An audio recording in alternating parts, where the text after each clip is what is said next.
Check this out. Now, this really is a surprising story from relatively near where you live. Here in Brockenhurst, in the middle of the New Forest, is a man who can see deep into the past. I'm not talking 100 years here, I'm talking about millions of years. Furthermore, he can show us all things that we'll never see with our naked eyes in our lifetime. Greg Parker has been taking breathtaking pictures of deep space, using amateur equipment specially adapted to fit in his back garden. OK. His family has had to adapt to his hobby too. Helga? Yes? Has there been a power cut? What do you mean, a power cut? Well, here we are in the kitchen making tea with a torch. Well, that's part of the joys of living in this household. There's someone who's a fanatic and taking deep space photography images. So it's a no-light situation? No, when Greg is outside, we don't have any lights on here. And Greg is outside a lot. Is it a case of child of the 60s, Apollo space programme, all of the excitement that generated, do you think? Star Trek more than the Apollo space program, but yeah, the Apollo, I stayed up all night like most people at that time and watched that, but I've been mostly driven by Star Trek. Now, you would expect space pictures to be taken by huge telescopes, perched on mountain peaks or floating on the edge of space. Gamma Ray Observatory to Atlantis. Houston, no need to... But incredibly, these pictures have been taken by Greg in his DIY observatory using a telescope that cost less than £2,000.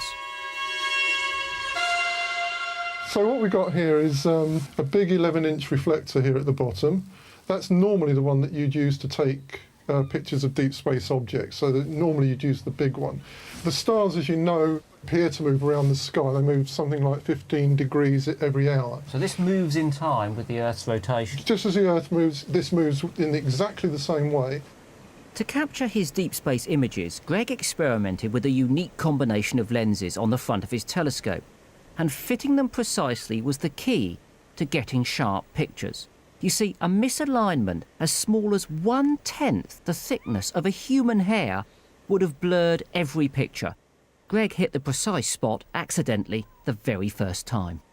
I didn't know what I was doing in the early days, but one day I actually bolted this into exactly the right position by pure chance.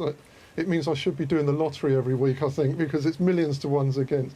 Anyway, it went in the right position. I got these perfect round stars, but I realised that there was this position where everything turned out right.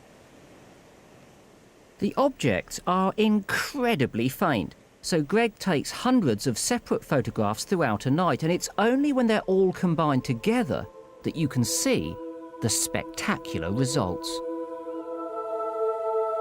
Stars begin their lives hidden away in interstellar clouds of dust and gas. This is the Pelican Nebula.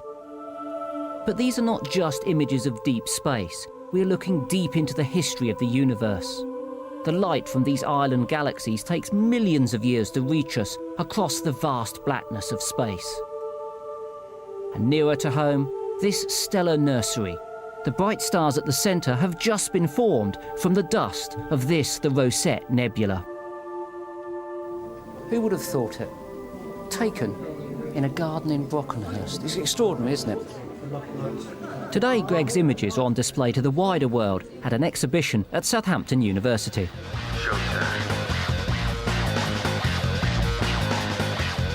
Fantastic. I mean, what they really bring across is the size of the universe, and so it's really humbling.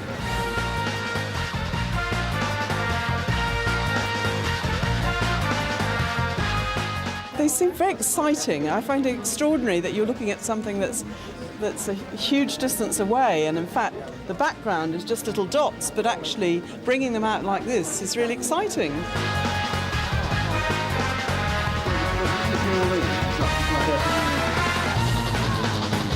When you look at it through the telescope, or when you take a picture with more sort of humble equipment, you see about that much.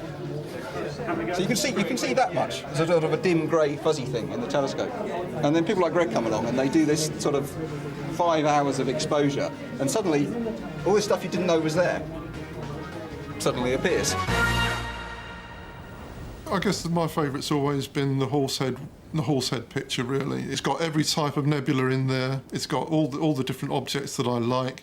And I guess the main reason is I had a screensaver for very many years on my computer, which I drooled over of the Horsehead, and I thought, I'm never, ever going to be able to take a picture like that.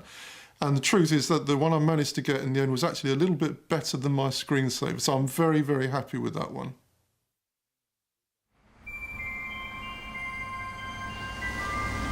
Want you a cup of tea? He has always had a liking for astronomy. I remember each time we went on holidays, we always had to walk along the beach, very romantically looking at the stars and the black sky, and it was all very pretty. But I think the photographs are absolutely beautiful. Some are so lovely that I could almost transport myself into these pictures. They're quite inspiring. Greg brings home and shows me just the beauty of the universe.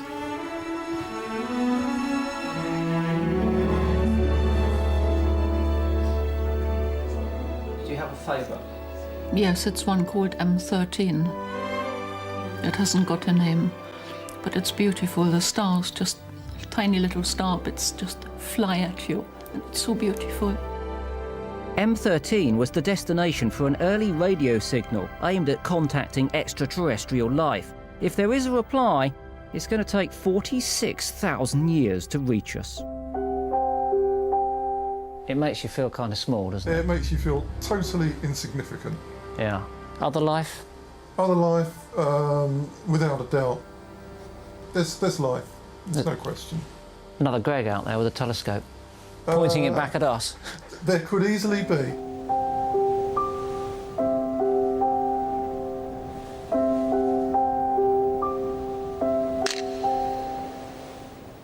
Well, sadly, that's all we've got time for, but then, haven't you got homework to do?